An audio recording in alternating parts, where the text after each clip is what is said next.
El funeral de mi esposo tuvo exactamente 6 personas. Yo, el sacerdote que nunca lo conoció, 4 empleados de la funeraria que estaban obligados a estar ahí, y el silencio ensordecedor de las bancas vacías donde deberían estar sentados nuestros hijos. Rodrigo mandó un mensaje a las 11 de la noche anterior. Mamá, lo siento muchísimo. Reunión urgente en Monterrey con inversionistas japoneses. No puedo cancelar. Papá lo entendería. Te llamo mañana. Cecilia ni siquiera mandó mensaje. Su asistente llamó 3 horas antes del servicio con una voz mecánica y ensayada. La señora Cecilia me pidió informarle que está en cama con migraña severa. Envía sus condolencias y visitará la tumba la próxima semana. Pero antes de continuar, asegúrate de estar suscrito al canal y escribe en los comentarios desde dónde estás viendo este video. Nos encanta saber hasta dónde están llegando nuestras historias. Mi nombre es Mercedes. Tengo 70 años. Vivo en Querétaro, en la misma casa donde Julio y yo criamos a nuestros 2 hijos durante 46 años. La casa con el jardín de bugambilias que él podaba cada domingo sin falta. La casa donde celebramos cumpleaños, navidades, graduaciones. La casa que ahora me parece demasiado grande y demasiado silenciosa. Julio murió un martes por la mañana. Infarto masivo mientras tomaba su café en el patio. Yo estaba en la cocina preparando el desayuno cuando escuché el ruido de la taza cayendo al suelo. Para cuando llegué a él, ya se había ido. Sus ojos abiertos mirando el cielo que tanto amaba. Una expresión casi serena en el rostro. Llamé a la ambulancia. Llamé a los hijos. La ambulancia llegó en 15 minutos. Rodrigo contestó al 6º timbrazo con voz adormilada. Eran las 7 de la mañana, y él claramente acababa de despertar. Cecilia mandó el teléfono directo al buzón de voz. Tuve que dejarle un mensaje. Hija, tu padre tuvo un infarto. Estoy en camino al hospital. Por favor, llama cuando escuches esto. Rodrigo llegó al hospital 4 horas después. Llegó directo de su oficina, todavía vestido con traje ejecutivo y corbata italiana cara. Abrazó brevemente, preguntó al doctor sobre los detalles médicos como si estuviera en una reunión de negocios, firmó algunos papeles y anunció que necesitaba regresar a la oficina para una videoconferencia importante. Mañana hablamos sobre el funeral, mamá. Hoy tengo el día completamente lleno. Cecilia apareció al día siguiente. No en el hospital, sino en la casa. Llegó con lentes de sol oscuros cubriendo la mitad de su rostro y ropa de yoga cara. Me abrazó rápidamente. Lloró por exactamente 3 minutos. Luego comenzó a hacer llamadas telefónicas, organizando el funeral como si fuera un evento corporativo más en su agenda. Necesitamos algo simple, mamá. Papá no era de pompa. Servicio corto, cremación, cenizas en el jardín. Así podemos cerrar esto rápido y dejar que todos sigamos adelante con nuestras vidas. Cerrar esto rápido, como si Julio fuera un trámite pendiente, como si 46 años de matrimonio, de construir una vida juntos, de criar hijos, de compartir sueños, pudieran cerrarse rápido. El día del funeral llegué temprano a la capilla. Quería algunos momentos a solas con Julio antes de que empezara el servicio. La urna con sus cenizas estaba colocada en un pedestal simple rodeada de flores blancas. Yo había traído bugambilias de nuestro jardín, las flores que él cuidaba con tanto amor. Me senté en la primera banca esperando que llegaran nuestros hijos, esperando que llegaran familiares, amigos, vecinos, compañeros de trabajo de Julio, esperando que alguien más viniera a despedirse del hombre que había tocado tantas vidas durante sus 72 años. Nadie llegó. El sacerdote comenzó el servicio a las 11 en punto. Palabras genéricas sobre un hombre bueno, frases ensayadas sobre el descanso eterno y la misericordia divina. Miraba ocasionalmente hacia las puertas de la capilla como esperando que en cualquier momento alguien entrara. Nadie entró. Cuando terminó el breve servicio, el sacerdote se acercó a mí con expresión incómoda. «Señora, ¿quiere decir algunas palabras antes de que cerremos?» Negué con la cabeza. No confiaba en mi voz. No confiaba en poder hablar sin colapsar completamente. Salí de esa capilla vacía cargando la urna con las cenizas de Julio. Los empleados de la funeraria me observaban con una mezcla de lástima y profesionalismo distante. Uno de ellos, un hombre mayor con ojos amables, se ofreció a cargar la urna hasta mi coche. Lo siento mucho, señora. Sé que esto debe ser muy difícil. Asentí sin poder hablar. Conduje a casa en silencio, la urna en el asiento del pasajero donde Julio siempre se sentaba. Por un momento absurdo, casi le hablé. Casi le pregunté si quería que nos detuviéramos a comprar pan dulce en la panadería que le gustaba. En casa coloqué la urna en su sillón favorito, el sillón de cuero gastado donde se sentaba todas las noches a leer el periódico. Me serví una copa de vino. Era apenas mediodía, pero no me importó. Tomé mi celular. Las manos me temblaban de rabia más que de tristeza. Abrí Instagram. No porque usara la aplicación con frecuencia. Cecilia me había obligado a crearme una cuenta años atrás para que pudiera ver fotos de mi nieto Mateo. Entré al perfil de Rodrigo. La última publicación había sido hace 3 horas. 3 horas. Durante el funeral de su padre. Una foto en lo que claramente era un restaurante elegante. Copa de vino en la mano. Sonrisa amplia. La leyenda decía: cerrando negocios con los socios. El éxito requiere sacrificios, pero vale la pena. Sentí como si alguien me hubiera golpeado en el estómago. No había reunión con inversionistas japoneses en Monterrey. Había un almuerzo de negocios en Querétaro. Rodrigo había estado en la misma ciudad todo el tiempo. Simplemente eligió no venir al funeral de su padre. Con dedos temblorosos abrí el perfil de Cecilia. Su última publicación era de 2 horas atrás. Una selfie en un salón de belleza. Cabello perfectamente arreglado. Uñas recién hechas. Sin rastro de migraña o enfermedad. La leyenda decía: autocuidado es prioridad. No puedes cuidar de otros si no te cuidas primero. Dejé caer el celular. Las lágrimas que había contenido toda la mañana finalmente cayeron. No eran lágrimas solo de tristeza. Eran lágrimas de rabia, de decepción tan profunda que dolía físicamente, de comprensión horrible de que mis hijos habían elegido deliberadamente no estar presentes en el momento más importante. Esa noche no dormí. Me quedé sentada en la sala mirando la urna con las cenizas de Julio, pensando en todas las veces que él había estado ahí para nuestros hijos, cada recital escolar, cada partido de fútbol, cada graduación, cada vez que necesitaron algo, y ellos no pudieron darle 2 horas para despedirse de él. Al día siguiente llamé al licenciado Herrera, nuestro abogado desde hacía más de 20 años. La secretaria me pasó inmediatamente cuando dijo mi nombre. Mercedes, mi más sentido pésame. Julio era un gran hombre. Gracias, licenciado. Necesito hacer algunos cambios en nuestro testamento. ¿Cuándo puede recibirme?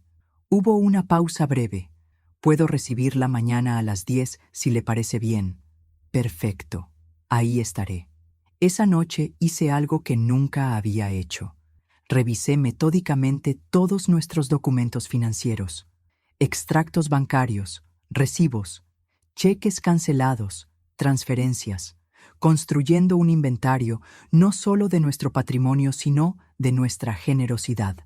La primera carpeta que abrí estaba marcada con el nombre de Rodrigo.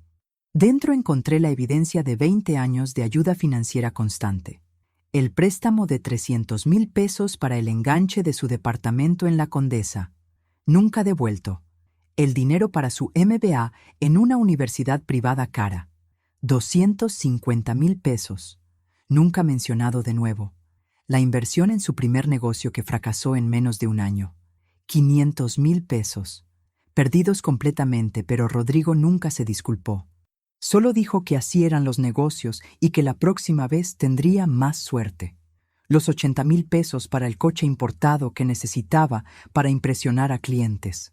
Los 60,000 para saldar deudas de tarjetas de crédito que acumuló viviendo por encima de sus posibilidades. Los 100,000 para las vacaciones en Europa que se merecía después de un año difícil de trabajo. Sumé todo. En 20 años Julio y yo le habíamos dado a Rodrigo casi 1,5 millones de pesos. Y él No pudo darnos 2 horas para el funeral de su padre. La carpeta de Cecilia era igualmente reveladora. La boda extravagante que insistió en tener. 400,000 pesos para una fiesta que duró 6 horas. El departamento que necesitaba renovar porque el anterior no reflejaba su nuevo estatus profesional. 300,000 pesos en reformas. Las múltiples emergencias que siempre requerían dinero inmediato. El coche que se descompuso y necesitaba ser reemplazado. La escuela privada carísima para Mateo, que era absolutamente esencial para su futuro. Los tratamientos de belleza que eran inversiones en su carrera, según ella, porque su apariencia era parte de su marca profesional. Cecilia había recibido casi 1 millón de pesos en ayuda durante los últimos 15 años, y ella tampoco pudo cancelar una cita en el salón de belleza para despedirse de su padre. Cerré las carpetas sintiendo náuseas, no por el dinero en sí. Julio y yo habíamos trabajado duro toda la vida y ganado bien. Teníamos suficiente para ayudar a nuestros hijos y aún así vivir cómodamente. Lo que me enfermaba era el patrón. La toma constante sin dar nada a cambio. La expectativa de que siempre estaríamos ahí para rescatarlos, financiarlos, apoyarlos, mientras ellos nos daban cada vez menos de su tiempo, su atención, su presencia. La mañana siguiente me vestí con cuidado para la cita con el licenciado Herrera. Julio siempre decía que la ropa apropiada era una forma de respeto. Me puse el vestido azul que él me había regalado en nuestro último aniversario. Los aretes de perlas que me dio cuando cumplí 60 años. En el espejo vi a una mujer de 70 años con más arrugas de las que recordaba tener. El cabello completamente gris ahora. Los ojos cansados, pero también vi determinación, una firmeza que no sabía que poseía. La oficina del licenciado Herrera olía a libros antiguos y café. Él se levantó cuando entré, extendiendo ambas manos para sostener las mías. Mercedes, de nuevo mis condolencias. Julio y yo éramos amigos además de tener una relación profesional. Su pérdida me afecta personalmente. Gracias, licenciado. A usted también lo apreciaba mucho. Nos sentamos. Él sacó una carpeta gruesa. Nuestro testamento original. ¿Qué modificaciones desea hacer? Respiré hondo. Quiero remover a Rodrigo y a Cecilia como beneficiarios principales. Todo debe ir a Mateo, mi nieto. El licenciado Herrera se quitó los lentes lentamente. ¿Todo? Todo. La casa, las cuentas bancarias, las inversiones, las pólizas de seguro. Quiero establecer un fideicomiso para Mateo que sus padres no puedan tocar. Él tendrá acceso gradual empezando a los 25 años y acceso completo a los 35. Mercedes, debo preguntarle, ¿está segura de esta decisión?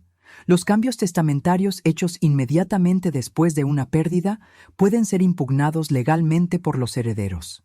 Enterré a mi esposo sola ayer, licenciado. Nuestros 2 hijos mintieron sobre por qué no podían asistir. Rodrigo estaba en un almuerzo de negocios en la misma ciudad. Cecilia estaba en el salón de belleza. Ambos publicaron fotos en Instagram durante el funeral. El licenciado Herrera cerró los ojos brevemente. Sus labios se apretaron en una línea delgada. Entiendo, dijo finalmente. Prepararé los documentos. ¿Quiere que incluyamos una cláusula de no impugnación? ¿Qué significa eso? Básicamente establece que si Rodrigo o Cecilia intentan impugnar el testamento en corte, pierden automáticamente cualquier derecho incluso a la porción mínima que la ley mexicana les garantiza como hijos. Sí, inclúyala. ¿Y Mateo? ¿Él sabe sobre esta decisión? Mateo tiene 19 años y está en la universidad. Es un buen muchacho. Nada como sus padres. Visitaba a su abuelo cada semana sin falta. Lo ayudaba con el jardín. Pasaba tardes enteras solo conversando con Julio sobre libros y música y vida. Entonces, es él quien merece honrar el legado de su abuelo. Exactamente. Los documentos estuvieron listos 3 días después. Firmé cada página con mano firme. El licenciado Herrera hizo que 2 empleados de su oficina actuaran como testigos. Todo legal, todo correcto, todo irreversible. Cuando salí de esa oficina, sentí como si hubiera quitado un peso enorme de mis hombros. No era venganza lo que sentía. Era justicia. Era honrar la memoria de Julio de la única manera que me quedaba, asegurando que lo que construimos juntos fuera para alguien que realmente lo valoraba. Esa noche, Rodrigo llamó. Era la primera vez que hablábamos desde el funeral. Su voz sonaba casual, demasiado casual. «Mamá, ¿cómo estás? Perdón por no haber llamado antes. Esta semana ha estado loquísima en el trabajo». «Estoy bien, Rodrigo. Escucha, estaba pensando que deberíamos reunirnos pronto. Hablar sobre las cosas de papá. Ya sabes, la casa, las cuentas, todo eso. Quiero asegurarme de que estés bien económicamente. ¿Qué he considerado de tu parte preocuparte por mi economía ahora?» Hubo una pausa. Mi tono había sido más seco de lo que pretendía. O quizás exactamente tan seco como pretendía. «Mamá, sé que estás enojada por lo del funeral. De verdad lo siento. Pero esa reunión era crucial. Llevábamos meses negociando y si no cerraba ese día, perdíamos todo. Entiendo. Los negocios son importantes». Exacto. Papá lo habría entendido. Él siempre fue pragmático sobre estas cosas. Tu padre habría querido que estuvieras ahí, Rodrigo. Habría querido despedirse de sus hijos. Mira, ya pedí disculpas. No sé qué más quieres que haga. No puedo regresar el tiempo. Tienes razón, no puedes. Hablamos después, Rodrigo. Tengo cosas que hacer. Colgué antes de que pudiera responder. Mis manos temblaban, pero no de miedo o tristeza, de rabia contenida durante décadas. De todas las veces que tragué palabras, de todos los momentos en que excusé lo inexcusable. Cecilia apareció en la casa 2 días después, sin avisar como siempre hacía. Tocó el timbre 3 veces seguidas con impaciencia. Cuando abrí la puerta me sorprendió ver que traía a Mateo con ella. Mi nieto me abrazó inmediatamente.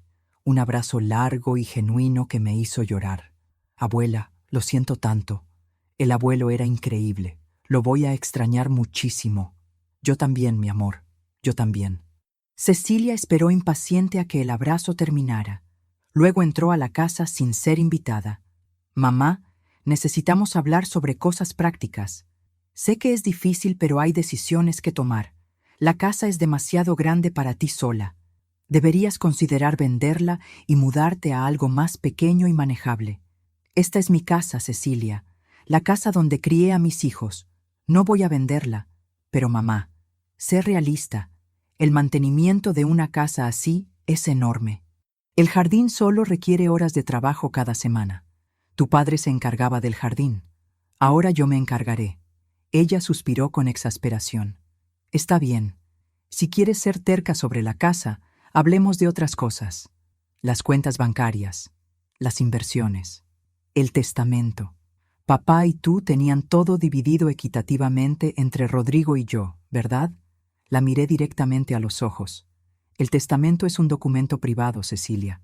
Conocerás su contenido cuando sea necesario». «¿Qué significa eso?» «Significa que estoy viva y sana, y no planeo discutir mi testamento con nadie en este momento». Mateo había estado observando el intercambio en silencio. Ahora intervino suavemente. «Mamá, quizás la abuela solo necesita tiempo. Es muy pronto para estar hablando de estas cosas». Cecilia lo miró con irritación. «Mateo, esto es conversación de adultos. ¿Por qué no vas al jardín un momento?» «Mateo es adulto», dije firmemente. «Tiene 19 años. Puede quedarse si quiere». Mi nieto me lanzó una mirada agradecida y se quedó exactamente donde estaba. Cecilia se dio cuenta de que no iba a conseguir lo que quería. Cambió de táctica. Su voz se suavizó artificialmente.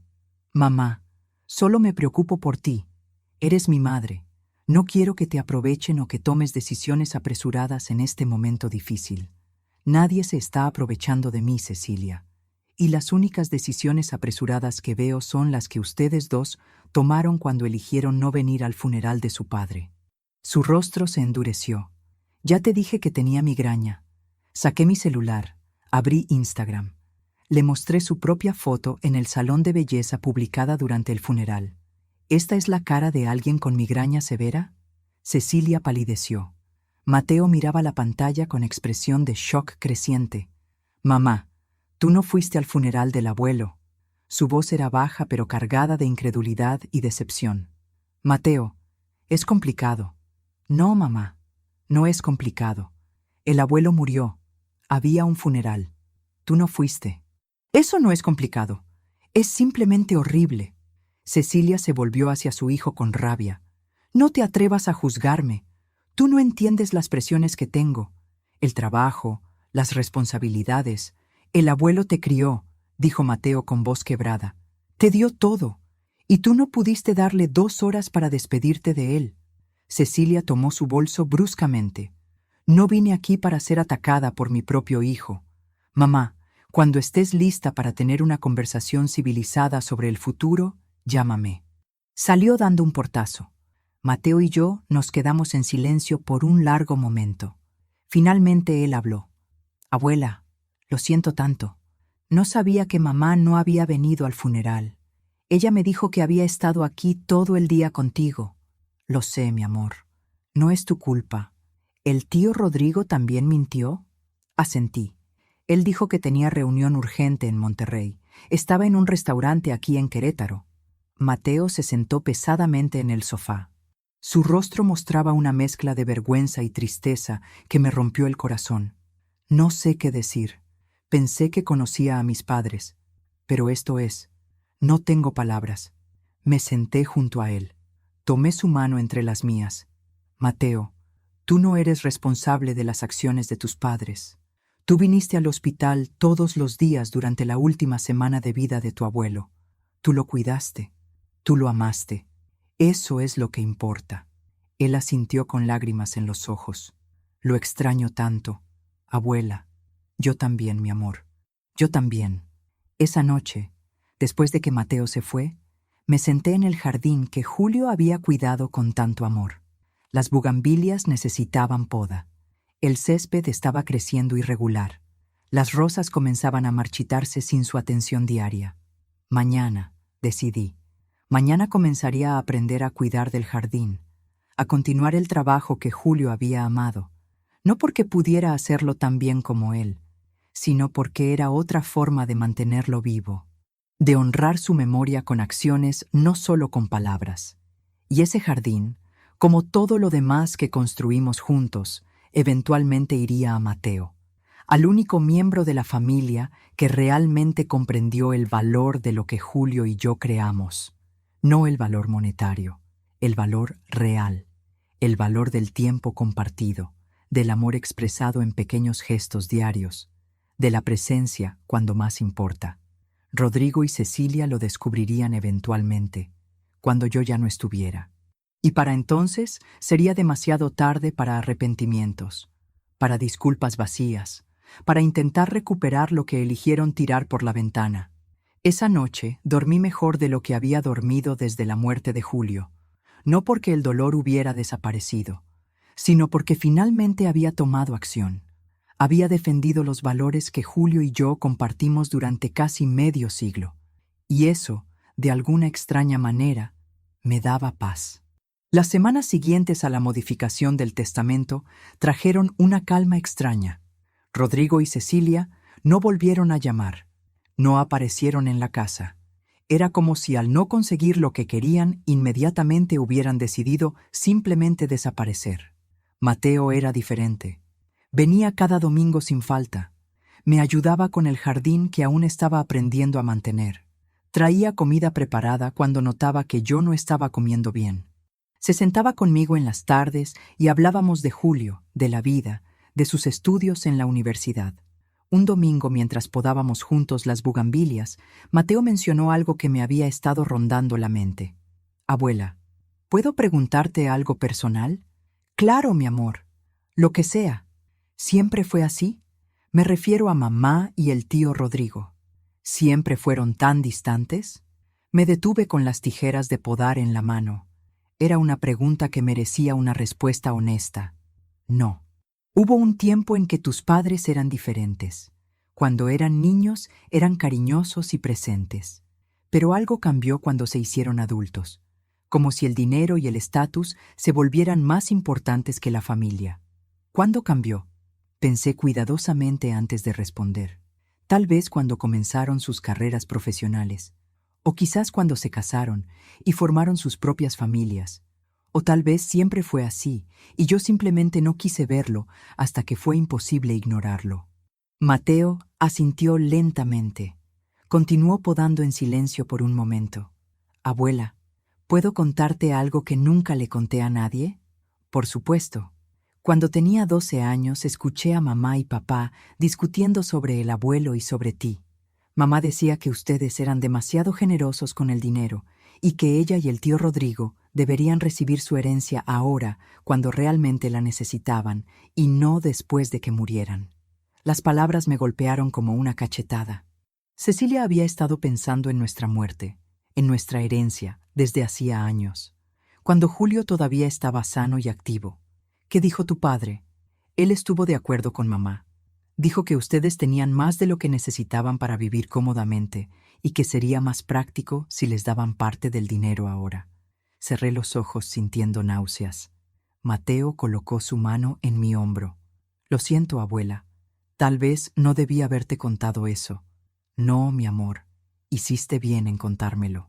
Es importante saber la verdad, incluso cuando duele. Esa conversación me llevó a recordar otras señales que había ignorado durante años. Todas las veces que mis hijos habían mostrado su verdadera naturaleza y yo simplemente no quise ver. Recordé una Navidad hace 5 años. Rodrigo había llegado tarde a la cena, claramente de mal humor. Cuando Julio le preguntó qué pasaba, Rodrigo explotó. Lo que pasa es que estoy cansado de estar en esta casa antigua con muebles viejos y decoración de los años 70. Mis colegas tienen padres que viven en casas modernas, pero nosotros tenemos que venir aquí a esta reliquia del pasado. Julio había palidecido. Yo también. Habíamos puesto tanto amor en esa casa. Cada mueble tenía una historia. Cada decoración era un recuerdo. Si no te gusta nuestra casa, Rodrigo, no estás obligado a venir. Las palabras de Julio habían sido suaves pero firmes. Rodrigo se había disculpado después. Había dicho que el estrés del trabajo lo hizo hablar sin pensar. Yo había elegido creer que era solo eso. Estrés, no revelación de su verdadero carácter. Otra memoria emergió. Hacía 3 años, Cecilia había venido a casa pidiendo dinero para la escuela de Mateo. Necesito 60,000 pesos para la inscripción y las colegiaturas del semestre, había dicho. Julio y yo le dimos el dinero sin preguntas. Era para la educación de nuestro nieto. Por supuesto que ayudaríamos. Meses después descubrí por casualidad que Mateo seguía en la misma escuela pública de siempre. Cuando confronté a Cecilia, ella se encogió de hombros. Decidí que la escuela privada no era tan importante después de todo. El dinero fue para otras cosas que necesitábamos. Otras cosas, como el viaje a Cancún que publicó en Instagram, como el coche nuevo que su esposo estaba conduciendo, como la renovación completa de su cocina que no necesitaba renovación. Julio había querido decir algo, había querido confrontarla, pero yo le pedí que no lo hiciera. Son nuestros hijos, le dije. Tenemos que darles el beneficio de la duda. Ahora me arrepentía de haberlo detenido. Tal vez si hubiéramos establecido límites antes, si hubiéramos exigido responsabilidad, si no hubiéramos excusado cada transgresión. Quizás las cosas habrían sido diferentes, o quizás no. Tal vez algunas personas simplemente son así. Toman sin dar, usan sin agradecer.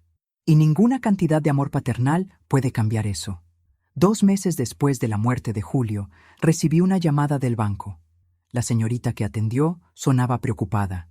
Señora Carrillo, estoy llamando porque hubo un intento de acceso a su cuenta el día de ayer. Alguien usando las credenciales de su esposo fallecido trató de transferir fondos. Mi corazón se aceleró. ¿Cuánto intentaron transferir? 300,000 pesos. El sistema lo bloqueó automáticamente porque la cuenta ya está solo a su nombre después del fallecimiento del señor Carrillo. ¿Pueden rastrear de dónde vino el intento? Sí, señora. Fue desde una computadora con IP registrado en la Ciudad de México. ¿Conoce a alguien allá que tuviera acceso a las contraseñas de su esposo? La Ciudad de México. ¿Donde vivía Rodrigo? Sí, respondí con voz fría. Creo que sé exactamente quién fue. ¿Quiere presentar una denuncia formal? Pensé por un momento. Una denuncia significaría involucrar a la policía. Significaría un escándalo. Significaría admitir públicamente que mi propio hijo había intentado robarme. No por ahora, pero quiero que cambien todas las contraseñas y que requieran autorización de 2 factores para cualquier movimiento grande de fondos. Por supuesto, señora. Lo haremos inmediatamente. Cuando colgué, me senté en la cocina temblando de rabia. Rodrigo no solo me había robado años de presencia y atención. Ahora estaba literalmente tratando de robar dinero. Dinero que Julio y yo ahorramos con tanto sacrificio durante décadas. Tomé el teléfono y marqué su número. Él contestó al tercer tono con voz casual. «Mamá, qué sorpresa. ¿Cómo estás? El banco me llamó hoy». Silencio. Un silencio demasiado largo. ¿Así? ¿Sobre qué? Sobre el intento de transferir 300,000 pesos de mi cuenta ayer, usando las contraseñas de tu padre. Más silencio. Luego una risa nerviosa. Mamá, eso debe ser un error. Yo no. No me mientas, Rodrigo. No ahora. No después de todo. Hubo una pausa larga. Cuando habló de nuevo, su voz había cambiado. Ya no era casual. Era defensiva. Mira, solo estaba tratando de asegurarme de que estuvieras bien financieramente. Quería revisar las cuentas y transferir 300,000 pesos. Para revisarlos. Esa cantidad era para pagar una deuda urgente. Iba a reponerla. Solo la necesitaba temporalmente. ¿Cuántas veces he escuchado eso, Rodrigo? ¿Cuántas veces tu padre y yo te prestamos dinero que nunca volviste a mencionar? ¿Cuántas deudas urgentes hemos pagado? Esto es diferente. Tienes razón. Es diferente. Porque esta vez es robo. Intentar acceder a mi cuenta sin mi permiso es un delito. Eres mi madre. No puedes acusarme de robarle a mi propia familia. Tu padre está muerto, Rodrigo. Ni siquiera viniste a su funeral. Y ahora intentas robarme. ¿En qué momento dejaste de ser mi hijo y te convertiste en un extraño? Su voz se volvió fría, dura de una manera que nunca había escuchado antes. ¿Sabes qué, mamá? Estoy cansado de tus dramas. Papá murió. Es triste, pero la vida continúa. Yo tengo problemas reales, deudas reales, responsabilidades reales. No tengo tiempo para jugar al hijo perfecto mientras tú colgué. No podía escuchar más. Mis manos temblaban tanto que casi dejé caer el teléfono. Esa noche llamé al licenciado Herrera de nuevo. Le conté sobre el intento de Rodrigo de acceder a mi cuenta. Mercedes, esto es serio. Esto es fraude bancario. Debería presentar una denuncia. No quiero ese escándalo, licenciado. Solo quiero asegurarme de que todo esté protegido legalmente. Ya lo está. El fideicomiso para Mateo es intocable. Y con las nuevas medidas de seguridad que puso el banco, sus cuentas personales están protegidas también. ¿Y si algo me pasa? ¿Si tengo un accidente o me enfermo? Por eso establecimos un poder notarial para Mateo. Si usted queda incapacitada por cualquier motivo, solo él puede tomar decisiones sobre sus finanzas. Gracias, licenciado. De nada. Y Mercedes, lamento mucho que esté pasando por esto. Nadie debería tener que protegerse de sus propios hijos. Después de colgar me quedé sentada en la oscuridad de la sala. La urna con las cenizas de Julio seguía en su sillón favorito. Aún no había tenido valor de esparcirlas en el jardín como él quería. Lo siento, Julio, susurré a la urna. Siento no haber visto antes quiénes eran realmente. Siento haber defendido lo indefendible durante tantos años.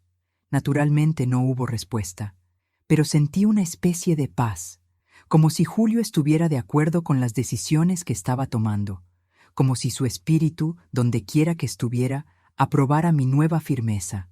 Mateo apareció al día siguiente sin avisar. Se veía preocupado. Abuela, mi mamá me llamó anoche. Está furiosa contigo. Dice que la estás acusando injustamente de cosas. ¿Qué te dijo exactamente? Que le prohibiste venir a la casa, que la estás cortando de tu vida sin razón, que estás siendo manipulada por alguien contra ella. Me senté en el sofá indicándole que se sentara también. Mateo, nunca le prohibí a tu madre venir a esta casa. Simplemente le dije que si venía, sería para conversar honestamente sobre el funeral de tu abuelo, y sobre las decisiones financieras que ha tomado durante años. ¿Y mi tío Rodrigo? Tu tío intentó acceder a mi cuenta bancaria sin mi permiso para transferir 300,000 pesos. Los ojos de Mateo se agrandaron. ¿Qué? Le conté toda la historia. El intento de transferencia, la conversación telefónica, todo. Cuando terminé, Mateo tenía la cabeza entre las manos. No puedo creer esto. Sí que puedo. Es exactamente el tipo de cosa que ellos harían, pero no quiero creerlo. Lo sé, mi amor. Es difícil aceptar que las personas que deberían amarte más son capaces de lastimarte profundamente. ¿Qué vas a hacer? Ya lo hice. Cambié el testamento. Todo va para ti ahora. La casa, las cuentas, las inversiones. Cuando yo muera, tú decides qué hacer con todo. Mateo me miró con expresión de shock. Abuela, yo no quiero tu dinero. No necesito. No se trata de lo que necesitas. Se trata de honrar lo que tu abuelo y yo construimos, de asegurar que vaya a alguien que entiende su verdadero valor. ¿Mis padres lo saben? Todavía no, pero lo descubrirán eventualmente. Y cuando lo hagan, no será bonito. Van a culparme. Van a decir que te manipulé o algo así. Déjalos que digan lo que quieran. La verdad es la verdad. Tú estuviste presente. Tú cuidaste a tu abuelo. Tú valoras lo que ellos tiraron a la basura. Mateo asintió lentamente. Luego dijo algo que me sorprendió. Abuela, he estado pensando en algo. El abuelo siempre hablaba sobre convertir la casita del jardín en una biblioteca comunitaria. ¿Recuerdas? Recordaba. La casita era una estructura pequeña en el fondo del jardín que Julio había usado como taller. Siempre decía que algún día la convertiría en un espacio de lectura para los niños del vecindario. ¿Qué estás pensando? Que deberíamos hacerlo, hacer realidad su sueño, convertir la casita en una biblioteca pequeña en su honor. La idea me conmovió profundamente. Sería una manera hermosa de honrar a Julio, de mantener viva su memoria con algo tangible y útil. Me encanta esa idea, Mateo. ¿Cómo la harías realidad? Él sacó su teléfono y me mostró algunas fotos que había tomado de la casita. Ya empecé a limpiarla. Está llena de herramientas viejas y cajas, pero tiene buen espacio.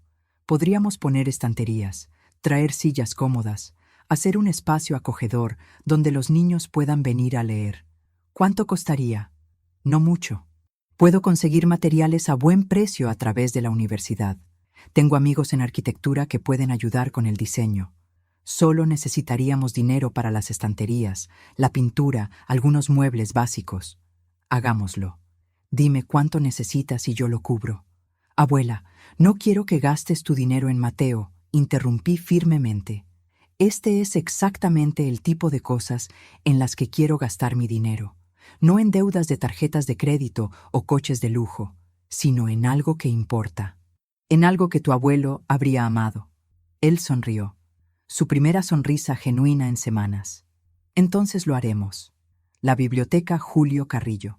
Así comenzó el proyecto. Mateo trabajó incansablemente durante las siguientes semanas, limpiando la casita, organizando voluntarios de su universidad para ayudar, diseñando el espacio con cuidado y atención al detalle. Yo observaba desde la casa, maravillada por la transformación. Mateo tenía la misma dedicación meticulosa que Julio. El mismo amor por el trabajo bien hecho, el mismo deseo de crear algo hermoso y útil. Un día, mientras Mateo y sus amigos trabajaban en la casita, llegó un coche que reconocí inmediatamente. El coche de Cecilia. Ella salió con expresión furiosa. Caminó directamente hacia donde Mateo estaba pintando. ¿Qué diablos estás haciendo aquí? Hola, mamá. Estamos convirtiendo la casita en una biblioteca comunitaria. Era un sueño del abuelo. Cecilia miró alrededor, tomando nota de los cambios. Luego se volvió hacia mí, que había salido de la casa al escuchar su voz. ¿Le diste dinero para esto? Es mi dinero, Cecilia. Puedo gastarlo como quiera. Esto es ridículo. ¿Una biblioteca? ¿En el jardín? ¿Para qué? Para honrar la memoria de tu padre. Algo que aparentemente no te interesa hacer. Su rostro se puso rojo de rabia. No te atrevas a decirme que no me importaba mi padre. No viniste a su funeral, Cecilia. Estabas en el salón de belleza. Los hechos hablan más fuerte que las palabras. Ella dio un paso hacia mí. Mateo se interpuso rápidamente entre nosotras. Mamá, por favor, no hagas esto.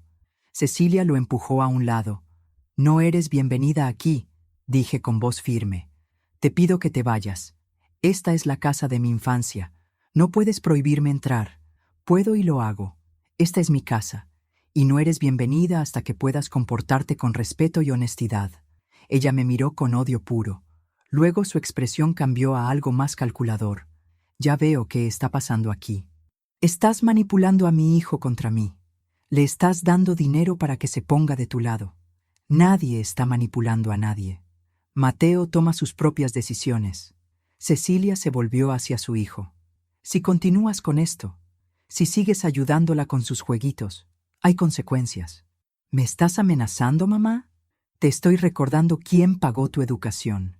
¿Quién te está pagando la universidad ahora mismo? ¿Quién? La universidad me la paga con una beca y trabajo de medio tiempo, interrumpió Mateo. Tú no pagas nada. Has dicho durante años que pagas mi educación, pero la abuela me confesó que ella y el abuelo han estado pagando todo desde siempre. Cecilia palideció. Yo no había querido que Mateo supiera eso, pero ahora que lo sabía, la expresión en su rostro al mirar a su madre era de pura decepción. ¿Es verdad eso, mamá? ¿Has estado mintiendo sobre pagar mi educación? Cecilia buscó palabras, pero no encontró ninguna defensa.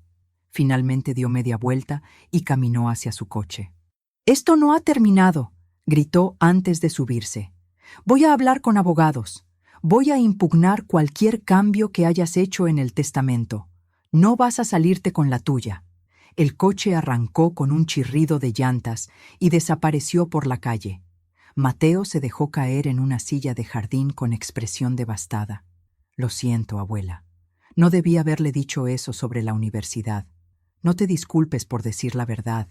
Tu madre necesitaba escucharla. ¿Es verdad? ¿Ustedes pagaron todo? Cada peso». Tu abuelo insistió. Decía que tu educación era la inversión más importante que podíamos hacer. ¿Y mamá? Ella nos pedía dinero diciendo que era para tu educación. Nosotros se lo dábamos sin preguntas. Solo descubrimos hace un año que tú tenías beca completa y trabajabas para tus gastos. Mateo sacudió la cabeza lentamente. No sé qué decir. Todo lo que creía sobre mi familia es mentira. No todo. Tu abuelo te amaba genuinamente. Y yo te amo. Eso no es mentira. Los amigos de Mateo que habían estado trabajando en la casita se acercaron cautelosamente. Habían presenciado toda la confrontación. ¿Estás bien, Mateo?, preguntó una chica con cabello corto y overol manchado de pintura. Él asintió. Sí, solo drama familiar. Continuemos trabajando. Durante las siguientes semanas, el proyecto de la biblioteca continuó. Mateo y sus amigos transformaron completamente la casita. Pintaron las paredes de colores cálidos. Instalaron estanterías hermosas, hechas de madera reciclada. Trajeron sillas cómodas, donadas por vecinos. Yo comencé a donar libros. La colección personal de Julio. Mis propios libros. Pedí donaciones en el vecindario y la respuesta fue abrumadora. Cajas y cajas de libros comenzaron a llegar. Una tarde, el licenciado Herrera vino a visitarme. Quería ver con sus propios ojos lo que estábamos creando. Mercedes, esto es maravilloso. ¿Julio estaría tan orgulloso? Eso espero. Él dudó antes de continuar. Recibí una llamada de un colega que representa a Cecilia. Están explorando opciones para impugnar el testamento. ¿Basándose en qué? Están alegando influencia indebida, que Mateo te manipuló para cambiar el testamento en su favor. Eso es ridículo. Lo sé. Y no van a ganar. Tenemos documentación clara de que las decisiones fueron tomadas por usted con plena capacidad mental. Los testigos. Todo está en orden. ¿Entonces no hay nada de qué preocuparse? Legalmente no. Pero prepárese. Esto puede ponerse feo antes de resolverse. Tenía razón. 2 días después recibí una carta certificada de un bufete de abogados. Cecilia y Rodrigo la habían enviado juntos. La carta era larga y llena de jerga legal, pero el mensaje era claro. Estaban demandando para anular el Nuevo Testamento. Leí la carta con manos sorprendentemente firmes. No sentí miedo. Sentí una mezcla extraña de tristeza por la familia que había perdido y determinación de proteger lo que Julio y yo construimos. Llamé al licenciado Herrera. Leí la carta en voz alta. «Déjeme adivinar», dijo él cuando terminé. «Alegan capacidad mental disminuida y manipulación».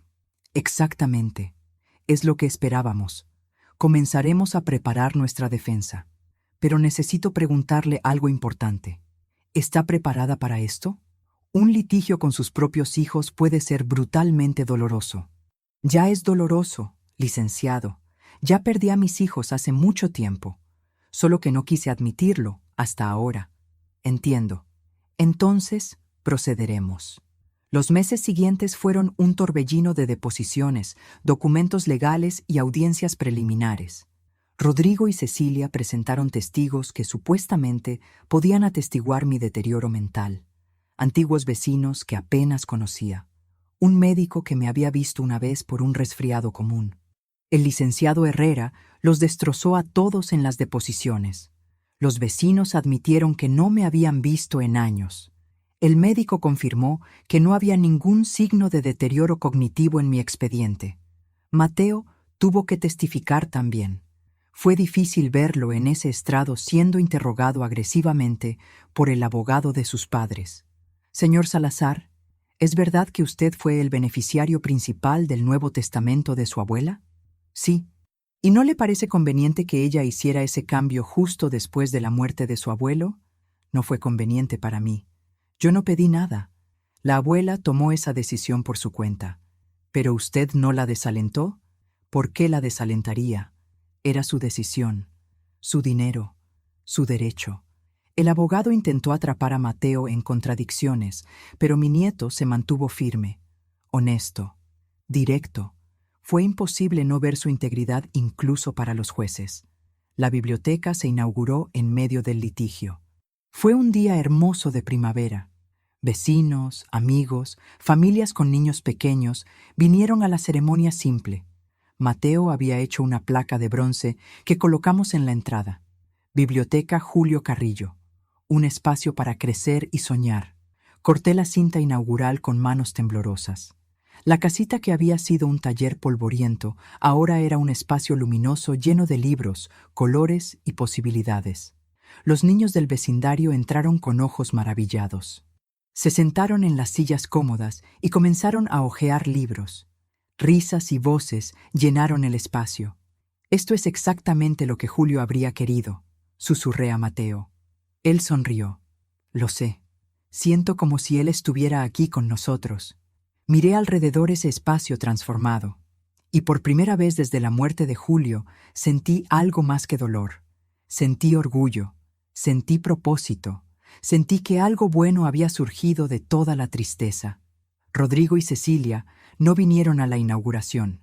No esperaba que lo hicieran. Estaban demasiado ocupados con abogados y demandas, demasiado enfocados en dinero que creían merecer. Pero mientras observaba a esos niños leyendo, riendo, aprendiendo, supe que ya había ganado. No en la corte, en algo mucho más importante. Había honrado el legado de Julio de la manera correcta. Había protegido su memoria. Había asegurado que su bondad continuara tocando vidas mucho después de su muerte. Y eso era algo que ningún juez podía quitarme. Ningún abogado podía anular. Ninguna demanda podía destruir. Esa noche me senté en el jardín con una copa de vino. La casita brillaba con luces suaves. Podía escuchar los últimos visitantes saliendo, sus voces felices flotando en el aire cálido de la noche. «Lo logramos, Julio», susurré al cielo estrellado. «Creamos algo hermoso, algo que durará». Y en ese momento de quietud perfecta sentí paz, verdadera paz. No porque todo estuviera resuelto, sino porque sabía que había hecho lo correcto. Había protegido lo que importaba. Había honrado lo que era sagrado. Y eso era suficiente. El juicio duró 8 meses. 8 meses de testimonios, documentos, argumentos legales que convirtieron la tragedia de nuestra familia en un espectáculo público. Los periódicos locales cubrieron el caso. Madre deshereda a hijos después de que no asistieron al funeral del padre. El titular era sensacionalista pero preciso. El día del veredicto final llegué temprano a la corte. Mateo vino conmigo. El licenciado Herrera también estaba ahí con su equipo de asistentes cargando cajas de documentación. Rodrigo y Cecilia llegaron juntos con su propio equipo legal. Fue la primera vez que los veía en persona desde el día en que Cecilia apareció furiosa en la casa.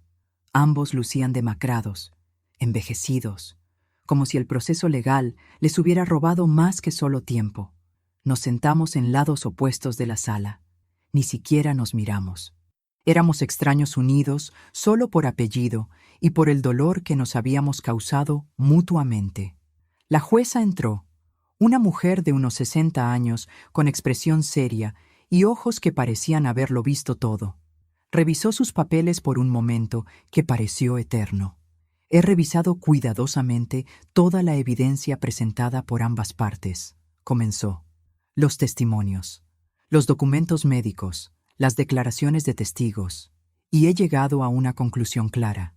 Mi corazón latía tan fuerte que podía oírlo en mis propios oídos.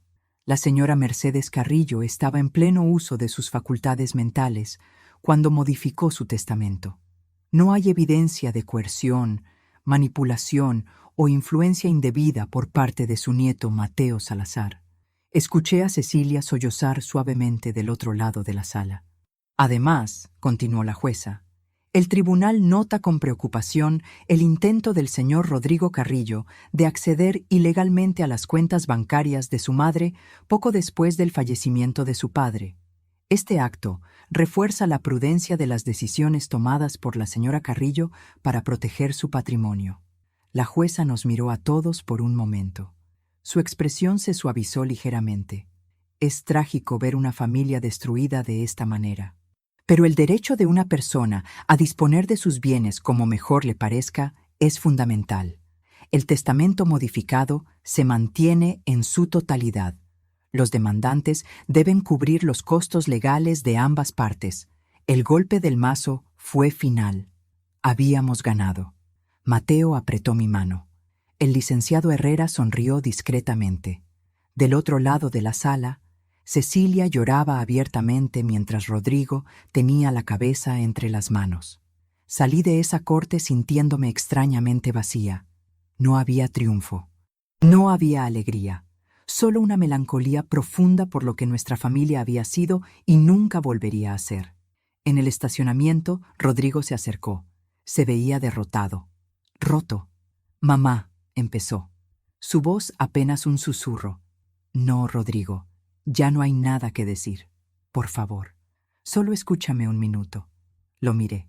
Este hombre que había sido mi bebé, mi primer hijo, el niño que había cargado en mis brazos y alimentado y cuidado con tanto amor. «Tienes un minuto. Lo siento. Siento todo. El funeral. El intento con el banco. La demanda. Todo. No sé qué nos pasó, a Cecilia y a mí. No sé cuándo nos volvimos en estas personas. Tuvieron muchas oportunidades de elegir diferente, muchas oportunidades de estar presentes. Eligieron no hacerlo. Lo sé. Tienes razón. Solo quería que supieras que lo siento. Asentí. No dije que lo perdonaba. No podía. Pero reconocí su disculpa con un silencio que pareció decir más que cualquier palabra. Mateo y yo manejamos a casa en silencio. Cuando llegamos, la biblioteca estaba llena de niños como todos los días después de la escuela. Sus risas y voces llenaban el jardín. «¿Cómo te sientes, abuela?», preguntó Mateo mientras observábamos a los niños a través de la ventana. Cansada, aliviada, triste, todo al mismo tiempo. «¿Crees que papá y la tía van a intentar acercarse ahora? Tal vez. Pero será porque perdieron, no porque realmente hayan cambiado». Los meses siguientes confirmaron mi intuición. Rodrigo comenzó a llamar ocasionalmente. Conversaciones breves e incómodas donde hablábamos de cosas superficiales. El clima, Las noticias, nunca de lo que realmente importaba. Cecilia no llamó, mandaba mensajes de texto esporádicos. Feliz cumpleaños, feliz Navidad, mensajes genéricos sin sustancia real. Yo respondía con la misma frialdad educada. Gracias. Igualmente. Mateo se graduó de la universidad con honores. Yo asistí a su graduación. Me senté en la primera fila aplaudiendo con orgullo cuando su nombre fue llamado. Rodrigo y Cecilia también estaban ahí, sentados varias filas atrás.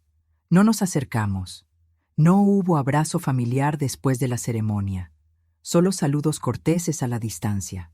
La biblioteca comunitaria se convirtió en el corazón del vecindario. Mateo organizaba clubes de lectura para diferentes edades.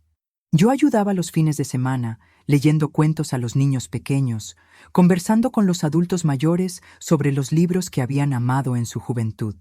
Un día, 2 años después del veredicto, Cecilia apareció en la biblioteca sin avisar. Era un sábado por la tarde. Yo estaba acomodando libros en los estantes cuando la vi parada en la entrada. Se veía diferente, más simple, sin el maquillaje elaborado, sin la ropa de diseñador, cabello natural sin el tinte caro, como si finalmente hubiera dejado de intentar impresionar a alguien. Hola, mamá. Hola, Cecilia. Nos miramos por un largo momento.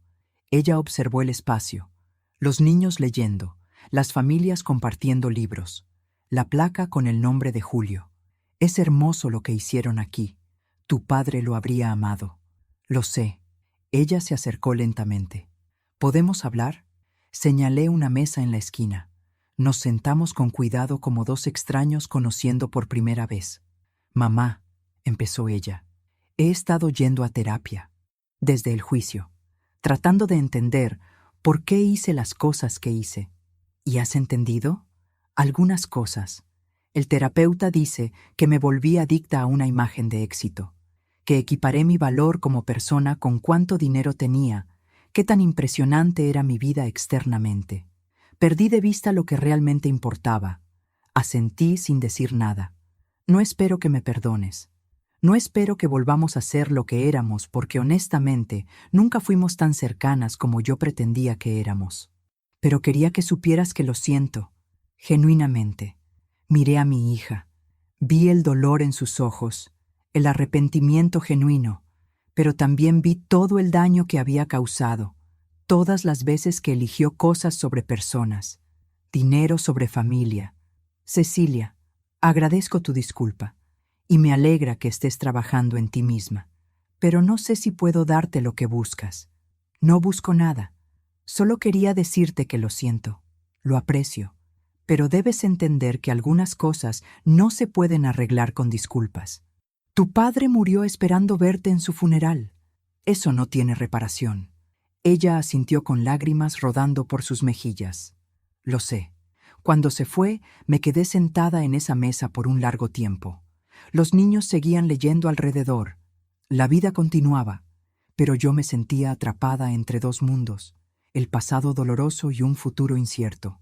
Esa noche hablé con Mateo sobre la visita de Cecilia. ¿Qué piensas hacer, abuela? ¿Le darás otra oportunidad? No lo sé. Parte de mí quiere creer que ha cambiado, pero otra parte recuerda todas las veces anteriores que prometió ser diferente, y no lo fue. No tienes que decidir nada ahora. Puedes simplemente dejar que el tiempo revele la verdad. Tenía razón. El tiempo sería el verdadero juez. Los meses siguientes, Cecilia continuó apareciendo ocasionalmente. No pedía nada. Solo venía, se sentaba, observaba. A veces ayudaba organizando libros o leyendo cuentos a los niños pequeños. Rodrigo también comenzó a aparecer. Menos frecuentemente que Cecilia, pero venía. Al principio fue incómodo. Conversaciones forzadas sobre nada importante. Pero gradualmente las conversaciones se volvieron un poco más fáciles. Un domingo, 3 años después de la muerte de Julio, toda la familia terminó en el jardín al mismo tiempo. Yo, Mateo, Rodrigo y Cecilia. No lo habíamos planeado, pero todos estábamos ahí. Mateo preparó carne asada.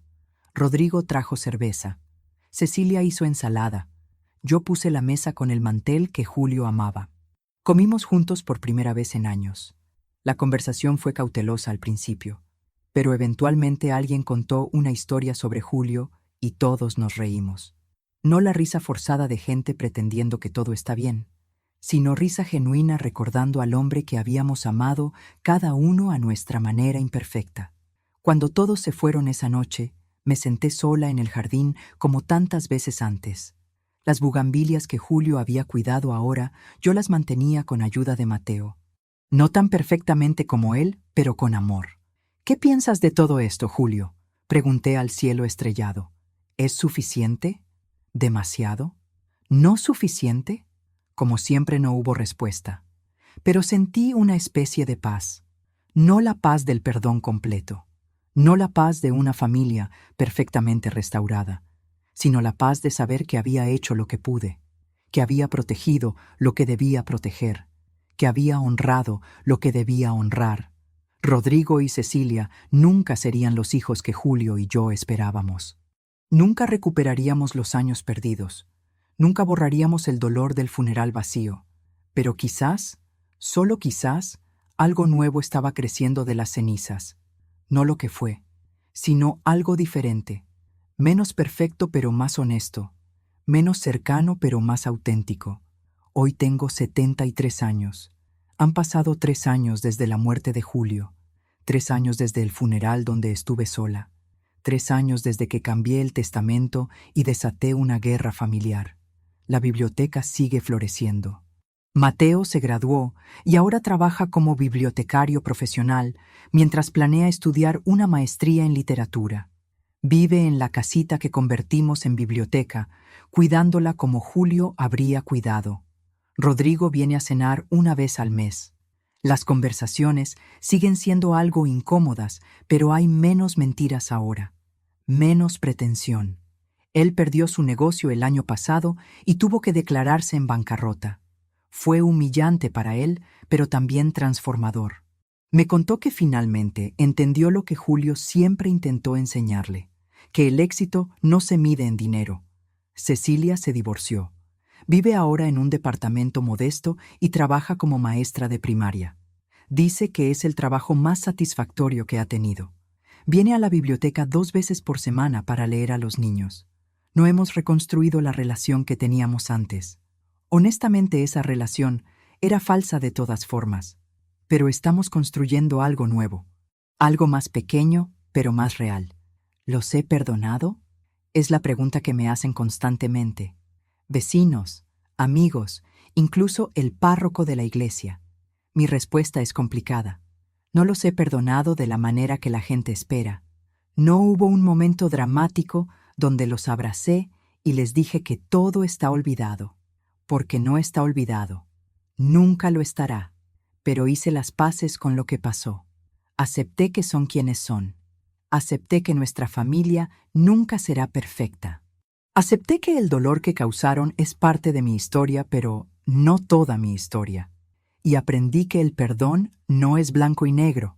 No es una puerta que cruzas y todo está bien del otro lado. Es un proceso gradual de soltar la rabia sin necesariamente abrazar a quien te lastimó. Puedo estar en la misma habitación que mis hijos sin sentir odio. Puedo conversar con ellos sin resentimiento activo. Pero tampoco finjo que somos una familia normal y feliz. Somos una familia dañada aprendiendo a coexistir con nuestras cicatrices. El testamento no ha cambiado. Todo sigue yendo para Mateo. Rodrigo y Cecilia lo saben. Ya no pelean por eso. Tal vez porque finalmente entendieron que nunca fue realmente sobre el dinero. Fue sobre valorar lo que tenían cuando lo tenían. Algunas noches me siento en el jardín con una copa de vino y miro las estrellas. Pienso en Julio, en los 46 años que compartimos, en todo lo bueno que construimos juntos. Y pienso en ese funeral vacío, ese momento terrible que cambió todo. Parte de mí desearía que nunca hubiera sucedido, que mis hijos hubieran estado ahí, que las cosas hubieran sido diferentes. Pero otra parte sabe que necesitaba suceder, que fue el choque que finalmente rompió las ilusiones, que me obligó a ver la verdad que había estado evitando durante años. El funeral vacío fue doloroso, pero también fue revelador. Fue el momento en que dejé de proteger a personas que no merecían protección. Fue cuando finalmente puse límites que debía haber puesto décadas antes. ¿Fue la decisión correcta cambiar el testamento? Todavía me lo pregunto a veces, especialmente en momentos como la semana pasada cuando Cecilia me trajo flores por mi cumpleaños y nos sentamos juntas a tomar té, cuando vi en sus ojos algo que tal vez sea amor real, tardío pero real. Pero luego recuerdo que el cambio no vino por bondad de corazón, vino después de perder el juicio, después de enfrentar consecuencias. Si hubieran ganado legalmente, ¿estarían aquí tomando té conmigo? Lo dudo. Así que sí, fue la decisión correcta, porque honró a Julio, porque protegió su legado, porque aseguró que el fruto de nuestro trabajo fuera para alguien que lo valora genuinamente. Mateo usa el dinero sabiamente. Terminó de pagar su educación. Está ahorrando para eventualmente comprar su propia casa. Pero mientras tanto vive en la biblioteca que lleva el nombre de su abuelo, rodeado de libros y niños y la comunidad que tanto amó Julio. Eso es legado, no el dinero, sino lo que se hace con él. Ahora, si te gustó esta historia, haz clic en suscribirte y dime en los comentarios qué parte te dejó con la boca abierta. Y no olvides hacerte miembro para tener acceso a videos exclusivos que no publico aquí. Pero antes de irte, quiero hacerte algunas preguntas. Preguntas que he pensado mucho en estos 3 años. Primera pregunta: ¿el perdón es obligatorio o es un regalo que das cuando estás listo? Mucha gente me dice que debo perdonar a mis hijos porque es lo cristiano, lo correcto, lo sano. Pero yo encontré paz sin perdón completo. Encontré una manera de vivir con el dolor sin dejar que me consuma, pero también sin fingir que no pasó. ¿Eso me hace mala persona o me hace honesta? Segunda pregunta: ¿cuándo es apropiado proteger tu patrimonio de tu propia familia? Yo cambié mi testamento después de que mis hijos demostraron claramente que solo les importaba el dinero, pero muchos me criticaron. Dijeron que era cruel desheredar a mis propios hijos, que debía darles otra oportunidad. Pero, ¿cuántas oportunidades son suficientes?